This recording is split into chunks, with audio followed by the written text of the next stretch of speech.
Chers étudiants, bonjour. Nous allons aborder l'occlusion intestinale aiguë, qui est un cours facile et très intéressant et qui se base essentiellement sur l'examen clinique et se confirme sur la radiographie. Un simple ASP peut vous confirmer le diagnostic qui a été donc suspecté cliniquement par la présence donc, de niveau hydroaérique donc, sur cet ASP.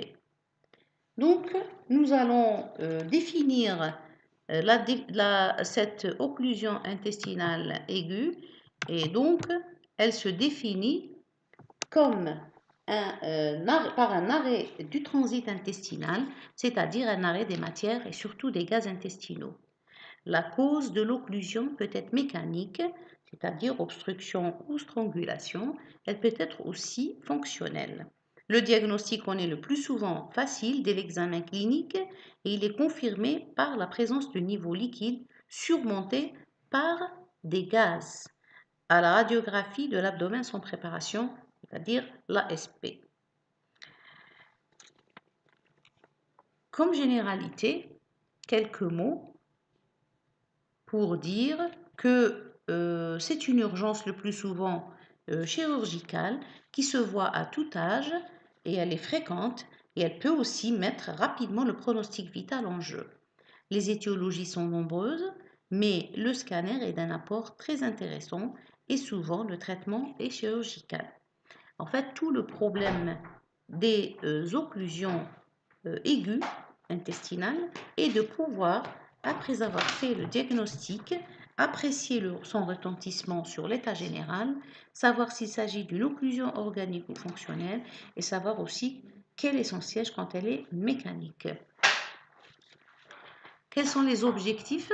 Alors, les objectifs de ce cours, c'est de diagnostiquer un syndrome occlusif, de connaître les situations d'urgence, de savoir différencier les causes mécaniques et les causes fonctionnelles, et dans les causes mécaniques, différencier les occlusions par strangulation et les occlusions par obstruction, et enfin, planifier une conduite à tenir adéquate. Alors, sur le plan de la physiopathologie, 3 points sont très importants. La distension intestinale, les troubles de la microcirculation et le troisième secteur. La distension intestinale. Alors, l'obstacle va entraîner un arrêt des matières et surtout des gaz, et par conséquent, une distension intestinale en amont de l'obstacle, entraînant une fermentation et donc la production de gaz. Les vomissements peuvent être présents d'une manière précoce ou tardive, ceci par rapport au siège de l'occlusion. Par exemple, plus l'obstacle est haut, situé sur le tube digestif, et plus les vomissements sont fréquents, et par conséquent la déshydratation plus importante. On peut voir des vomissements fécaloïdes parfois dus à un retard diagnostique d'une occlusion intestinale. Les douleurs, quant à elles, elles peuvent être intenses ou moins, et selon le siège haut ou bas de cette occlusion. Concernant les troubles de la microcirculation, la conséquence de la distension intestinale est le blocage veineux qui va s'exprimer par une diminution de la résorption intestinale secondaire à l'altération et la nécrose de la muqueuse avec la libération des toxines et enfin une vasoconstriction splanchnique. Le dernier élément est le troisième secteur. Alors, d'une manière schématique, l'eau représente à peu près 60% du poids corporel, avec 40% dans le secteur intracellulaire et 20% dans le secteur extracellulaire, qui comprend lui-même le secteur interstitiel 15% et le secteur vasculaire à peu près 5%. Alors, qu'est-ce que c'est que ce troisième secteur? Ce troisième secteur correspond à un compartiment liquidien qui se forme souvent brutalement aux dépens du comportement extracellulaire et qui n'est pas en équilibre avec ce dernier. Dans l'occlusion intestinale aiguë, la résorption est diminuée et s'ajoute à cela les vomissements, le tout entraînant une déshydratation avec perte d'eau et des électrolytes. On va passer à l'étude clinique et d'une manière globale, sur le plan clinique, Le syndrome occlusif associe un arrêt des matières et en particulier des gaz, des douleurs abdominales et une distension abdominale avec des vomissements. L'étude clinique doit recueillir des informations par l'interrogatoire. Donc, à travers cet interrogatoire qui va rechercher le mode d'installation des troubles, la notion de constipation ou de rectorragie, des traitements qui ont été pris par le malade, des antécédents particuliers comme une intervention chirurgicale antérieure ou d'autres antécédents comme une radiothérapie.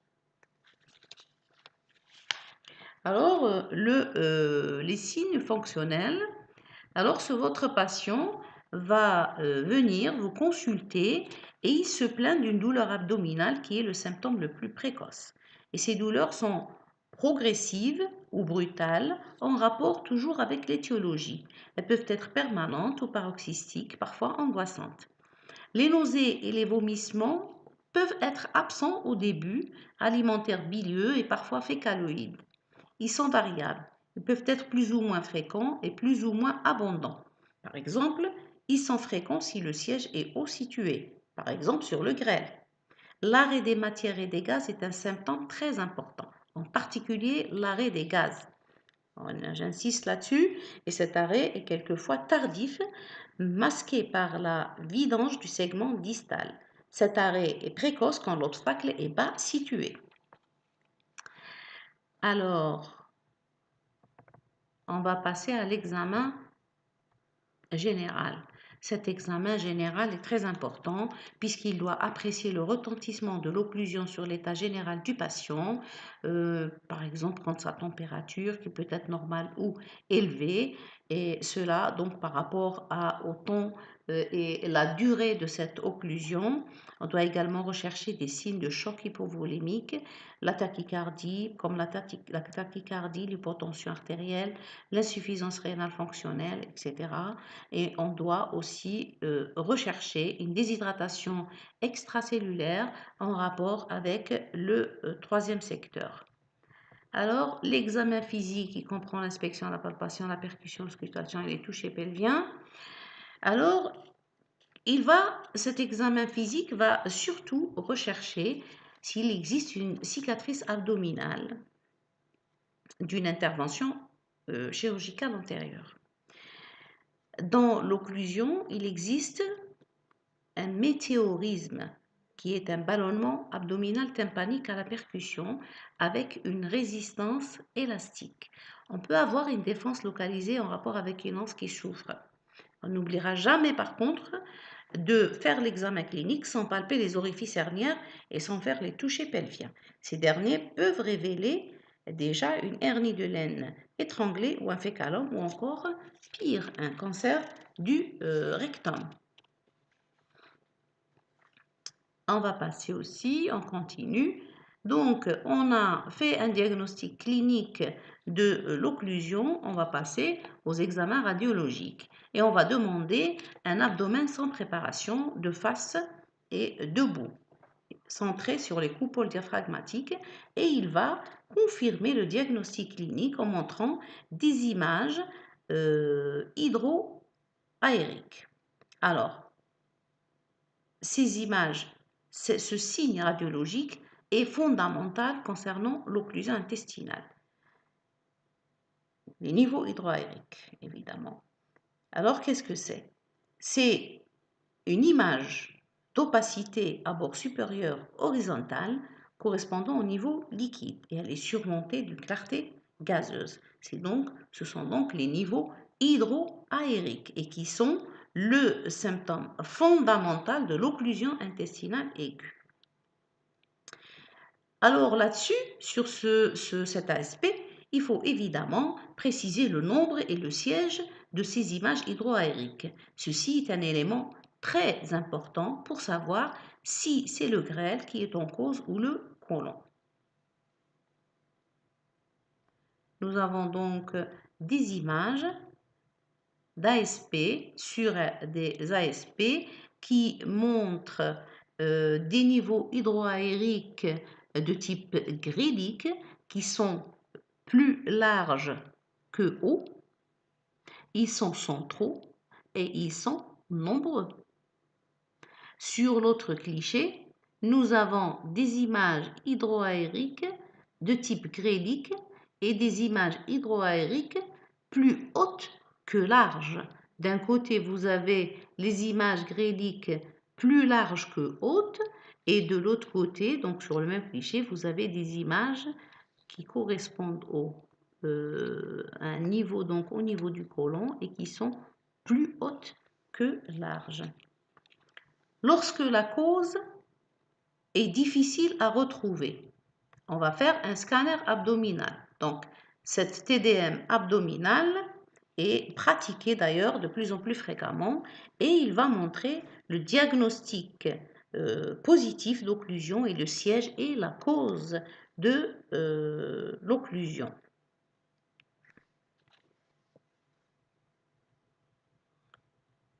Donc, on va voir aussi sur des images, des coupes scannographiques, la jonction anse plate, anse dilatée, qui va donc nous montrer la cause directement, donc la cause de cette occlusion.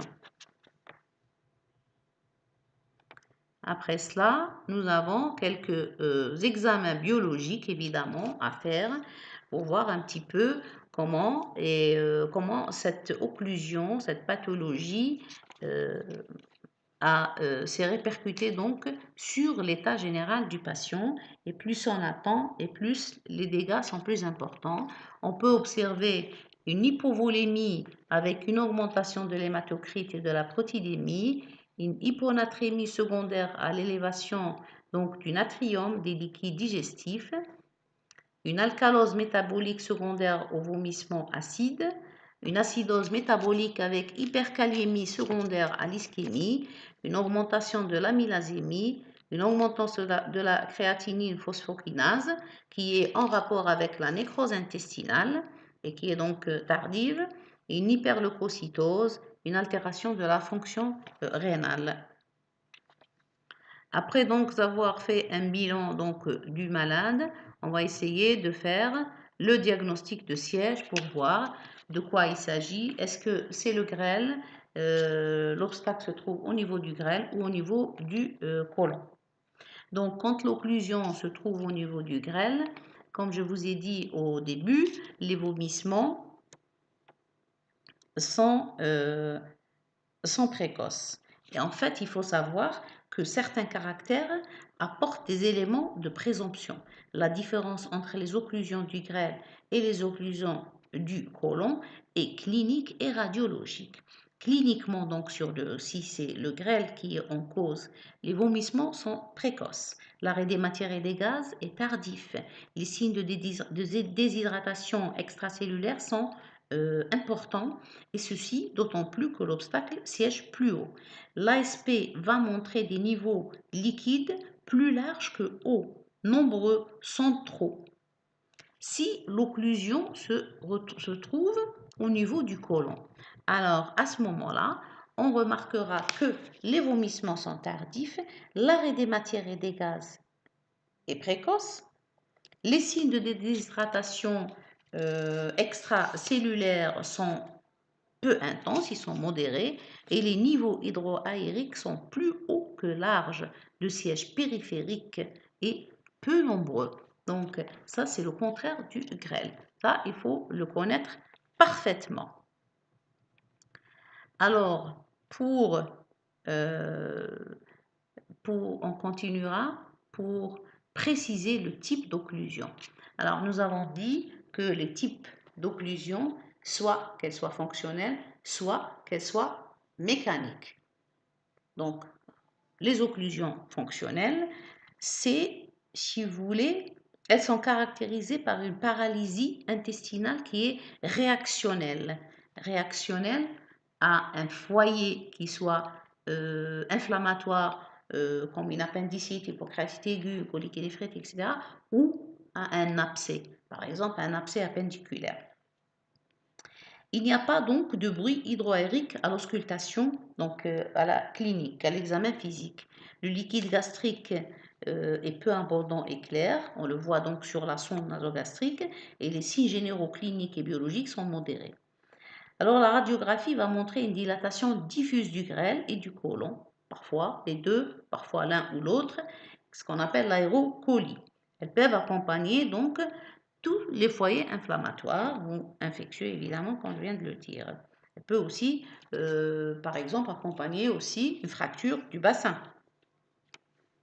Alors, après l'occlusion fonctionnelle, on va voir les occlusions mécaniques. Alors, évidemment, ces occlusions sont fréquentes, beaucoup plus fréquentes et sont des urgences chirurgicales. Elles peuvent siéger sur le grêle ou sur le côlon. Leur mécanisme peut être soit une obstruction, soit une strangulation. Les signes généraux cliniques et biologiques sont, dans ce cas, importants. On va donc faire un diagnostic du mécanisme. Occlusion par strangulation, occlusion par obstruction. Alors, dans l'occlusion par strangulation, la douleur est d'apparition brutale, elle est permanente et intense. L'arrêt des matières et des gaz est complet, souvent irréversible. L'altération de l'état général est précoce et peut aller jusqu'à l'état de choc. L'examen retrouve un météorisme asymétrique, voire une défense localisée. Il existe un silence auscultatoire et l'ASP peut montrer une anse dilatée en arceau avec deux niveaux liquides, qu'on appelle l'image en U renversée. Il faut absolument ici faire le diagnostic, car dans la strangulation, il existe non seulement la torsion de l'anse, mais la torsion des vaisseaux nourriciers qui va entraîner très vite une ischémie intestinale. Il faut opérer ce patient avant l'installation de la nécrose qui va imposer une résection intestinale et surtout avant la perforation qui va donner la péritoniite stercorale gravissime qui va aller jusqu'à donc la mort du patient. Donc après la strangulation, nous allons aborder donc le deuxième mécanisme qui est l'obstruction. Alors vous allez voir qu'il y a quand même une différence entre la strangulation et l'obstruction, puisque le début, quand il s'agit d'une obstruction, le début de la maladie progressif, les douleurs sont moins intenses, les vomissements sont tardifs et parfois absents. L'altération de l'état général se fait d'une manière progressive et tardive. Le météorisme est diffus. Vous voyez bien que c'est quand même très différent par rapport à la strangulation qui est l'urgence de l'urgence. Au début, dans cette obstruction, il y a donc un hyperpéristaltisme intestinal avec une augmentation des bruits hydroaériques qui sont dus à la lutte intestinale pour dépasser l'obstacle. Ceci va donner des douleurs abdominales à type de colique intermittente. Et elles sont suivies parfois d'une accalmie ou d'une débâcle de matière, réalisant le syndrome de Koenig, qui va nous tromper et on va penser à une reprise du transit. Attention, c'est le segment distal qui se vide. L'urgence est moins grande, oui, évidemment, dans l'obstruction par rapport à la strangulation. Mais attention, la distension peut aussi altérer la paroi intestinale et aboutir à une perforation. Un scanner abdominal est absolument utile dans ce cas. Il va préciser le niveau de l'obstacle qui correspond à la zone de jonction l'anse dilatée, anse plate, qui va donc nous guider dans le diagnostic. Et il faut aussi préciser la cause de l'obstacle en général tumoral dans ce cas. Évidemment, il faut prévoir la souffrance intestinale. Par exemple, prenons la température, voir s'il y a installation d'une défense ou même d'une contracture abdominale, prendre le pouls, la torsion artérielle et vérifier la présence d'une hyperleucocytose. La gravité va dépendre donc de l'importance de l'ischémie, du mécanisme, de la durée de l'occlusion intestinale aiguë et de la présence ou d'absence d'une circulation collatérale, qui est donc propre à chaque personne, à chaque patient. Alors, après ça, nous allons aborder le diagnostic étiologique. Dans ce diagnostic étiologique, nous avons les occlusions mécaniques de l'intestin grêle et après, nous aborderons le gros intestin, c'est-à-dire le côlon. On va commencer par la strangulation.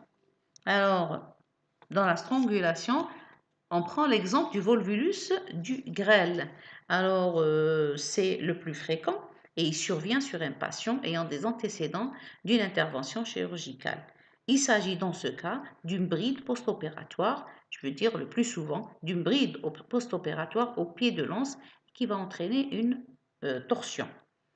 Ceci va donner cliniquement des douleurs intenses périombilicales, des vomissements précoces, une défense localisée, un arrêt des gaz qui est net, parfois la vidange du segment distal, qui peut donc tromper le diagnostic. Un ASP va montrer une anse dilatée avec des niveaux hydroaériques. Le second exemple est donc là, toujours par strangulation, la hernie interne ou externe ou éventration étranglée. Alors, quand une hernie est étranglée, d'abord elle devient irréductible, elle devient non impulsive à la toux et il y a une douleur intense au niveau du collet hernière. Elle survient surtout sur un patient âgé, elle peut être grave, ce qui justifie une intervention préventive devant toute hernie de laine et en particulier, attention, la hernie crurale chez la femme qui s'étrangle très souvent. À côté donc, toujours dans la strangulation, un troisième exemple qui est l'invagination intestinale aiguë et qui est donc rare chez l'adulte, c'est surtout l'apanage du nourrisson et elle est presque toujours chez l'adulte secondaire à une lésion organique, une tumeur, une masse tumorale par exemple ou une adénopathie. Alors, oui voilà, il y a des images qui vont nous montrer donc cet intestin qui est dilaté, le côlon qui est plat et la présence d'une hernie donc étranglée.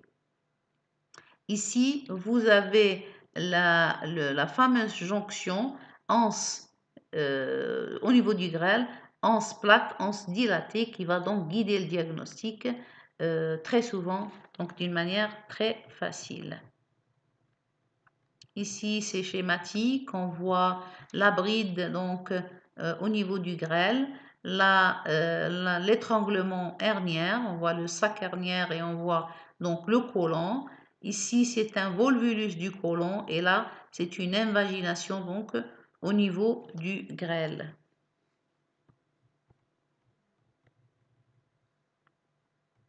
Alors, par obstruction. Par obstruction, on va commencer par exemple, l'exemple des tumeurs du grêle, qu'elles soient donc bénignes ou malignes, elles sont rares et elles représentent 3% des tumeurs du tube digestif. La symptomatologie est progressive et elle est typique, réalisant un syndrome de Koenig. L'iléus biliaire. Alors, l'iléus biliaire, c'est un gros calcul qui va donc boucher, obstruer la lumière intestinale.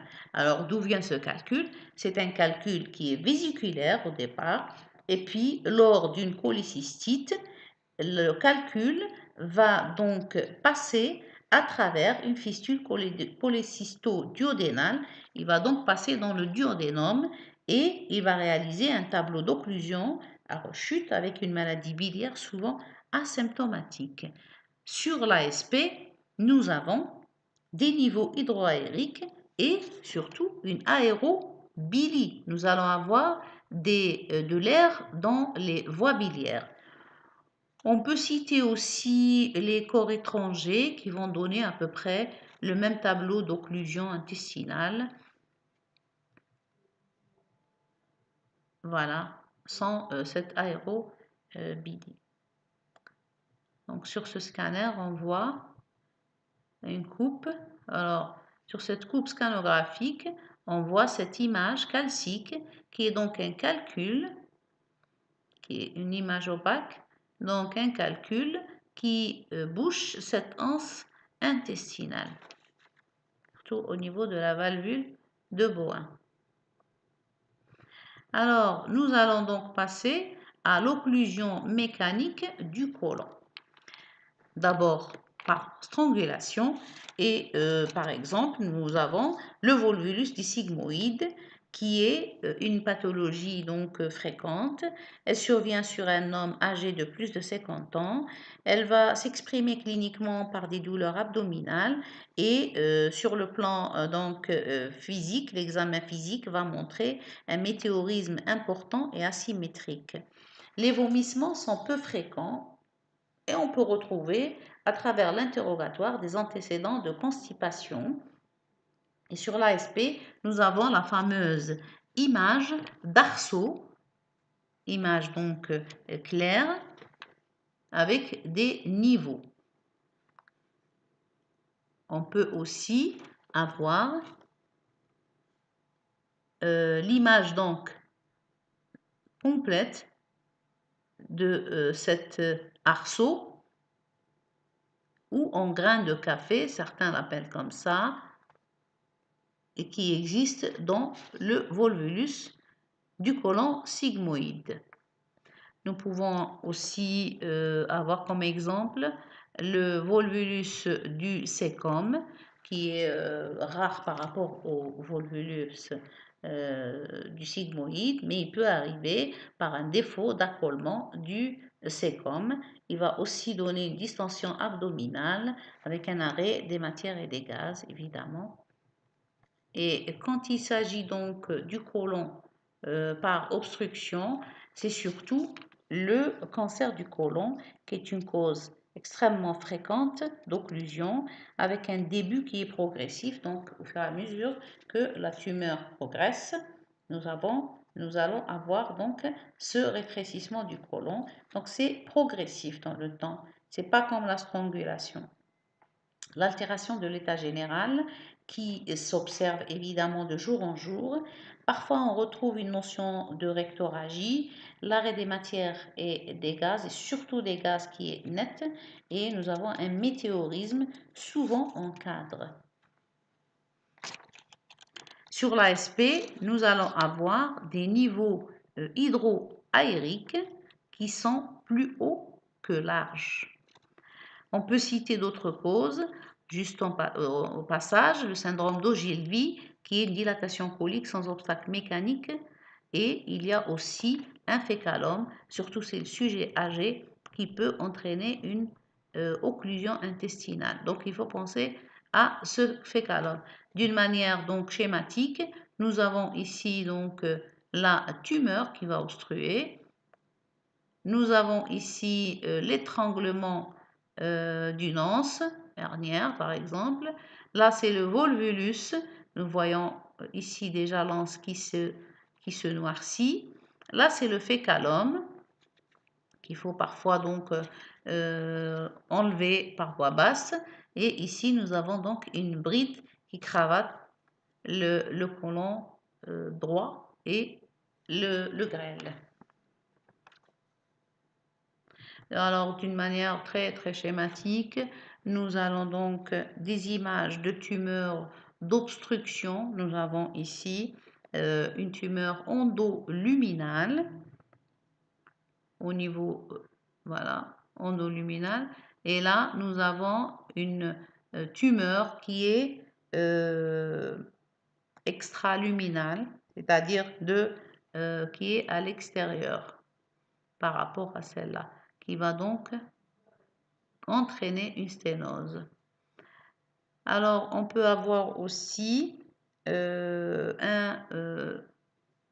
image d'une compression par bride, ici qui est lâche et avec le temps, elle devient donc très serrée et vous voyez bien, elle entraîne déjà une ischémie, c'est une strangulation, une ischémie de l'anse. Là, c'est une invagination qui va donc entraîner aussi une ischémie, c'est donc par strangulation. Là, c'est une os qui commence sa première phase, donc elle se tord. Là, la torsion est serrée, mettant en jeu le diagnostic, mettant en jeu le pronostic vital de l'anse, puisqu'il y a la torsion de l'anse et des vaisseaux, et vous voyez bien elle devient donc violacée, c'est-à-dire qu'elle est en train de se nécroser. Il faut opérer vite pour ne pas arriver à la résection, mais souvent c'est une résection avec donc l'abouchement d'un des segments quand il s'agit du côlon et une résection avec une suture des deux bouts du grêle immédiatement quand il s'agit du grêle. Alors, on va arriver au traitement. Et le traitement est évidemment, c'est un traitement d'urgence. Il est médico-chirurgical parce qu'il faut bien corriger toutes les perturbations hydroélectrolytiques, les pertes par les vomissements et par la stagnation, le troisième secteur, etc. Donc, c'est un traitement médical, médico-chirurgical de réanimation, médical de réanimation intense. Il faut corriger les perturbations volémiques et hydroélectrolytiques. Il faut mettre une sonde d'aspiration digestive, d'abord pour aspirer les liquides et pour ne pas, pour éviter justement une inhalation de ce liquide donc chez le patient dans les voies respiratoires. Il faut mettre une sonde urinaire pour surveiller la diurèse, une voie d'abord veineuse, évidemment c'est évident, et des antispasmodiques pour lutter contre la douleur. Le traitement chirurgical va donc dépendre du siège de l'occlusion, donc une étiologie exacte. On va, si c'est une tumeur qui empêche le transit de fonctionner, on est obligé donc de faire un bilan sur place et éventuellement faire une section pour aboucher donc le segment d'amont et enlever la tumeur si on peut et laisser le segment d'aval pour reprendre par la suite et faire l'anastomose. Alors, quant à l'abord chirurgical, on peut aborder le malade par une célioscopie qui est utile au diagnostic et au traitement, ou bien une laparotomie qui va aussi rechercher la cause de l'occlusion. Il faut toujours, quand on est en face de cette anse qui est volvulée ou qui est donc obstruée, apprécier la vitalité de cette anse et faire le traitement en fonction de l'étiologie. La prise en charge post-opératoire est très importante chez les patients qui ont donc eu une perte d'eau et des électrolytes. Alors, d'une manière très brève, l'intervention chirurgicale, comme je vous ai dit, souvent c'est une laparotomie médiane sous-ombilicale. S'il s'agit d'une anse volvulée qui est encore viable, on peut la détordre après section des brides. Okay? Si cette anse est violacée à nécrosée, on la détord et après section donc des brides, on fait une imbibition au sérum chaud, parfois aussi à la xylocaïne si elle est beaucoup plus violacée. S'il y a une amélioration, c'est bon. S'il n'y a pas d'amélioration qui se produit, on va réséquer cette anse et on va faire une anastomose termino-terminale, évidemment en zone saine. S'il s'agit du côlon, on va réaliser généralement une résection avec abouchement à la peau. C'est une colostomie selon donc Hartmann ou Guy-Volkmann, c'est-à-dire soit un seul segment qui est abouché à la peau, soit les deux segments en canon de fusil qui sont abouchés à la peau. Ça va faciliter, si vous voulez, le rétablissement de la continuité par un abord donc électif. Bon, ça c'est des détails de la chirurgie, je ne vais pas vous encombrer avec tout ça. Il faut savoir que les anastomoses immédiates sur le côlon ont des indications bien précises et sont en général à éviter quand il s'agit du côlon. Qu'est-ce qu'on peut dire en conclusion? Alors, en conclusion, l'occlusion intestinale aiguë est une urgence médico-chirurgicale pouvant mettre le pronostic vital en jeu. Elle donne un arrêt des matières et des gaz intestinaux avec des niveaux hydroaériques à l'ASP, l'abdomen, la radiographie de l'abdomen sans préparation.